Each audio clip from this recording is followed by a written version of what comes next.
வணக்கம். இன்றைக்கி என்ன சமையல்னு பார்க்கலாம் வாங்க. எப்பயும் போல் தூயமல்லி அரிசி சாதம் சூடாக ஜோராக வடித்து வச்சுருக்கேன்.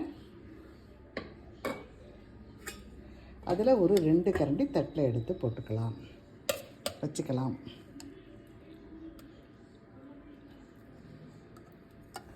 அடுத்து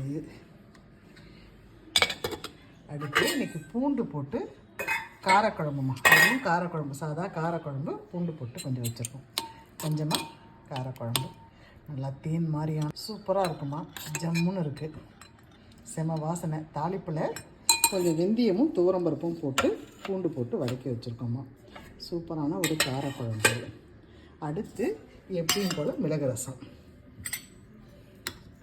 அது கொஞ்சம் எடுத்துக்கலாம்.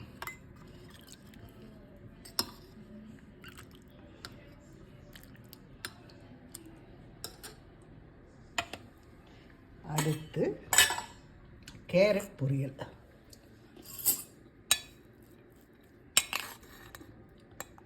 அது கொஞ்சம் வச்சுக்கலாம். அடுத்து முட்டை பொரியல்மா, சூப்பராக செய்திருக்கிறோம். ஜோரா முட்டை பொரியல்மா. இன்றைய சமையல் இன்றைக்கி இவ்வளோதாம்மா. தூயமல்லி அரிசி சாதம், பூண்டு குழம்பு, காரக்குழம்பு, கேரட் பொரியல், முட்டை பொரியல், வேர்க்கடலை வறுவல், மிளகு ரசம். இவ்வளோதாம்மா. பிடிச்சிருந்தவங்க லைக் பண்ணுங்கள், ஷேர் பண்ணுங்கள், கமெண்ட் பண்ணுங்கள். தேங்க்யூ.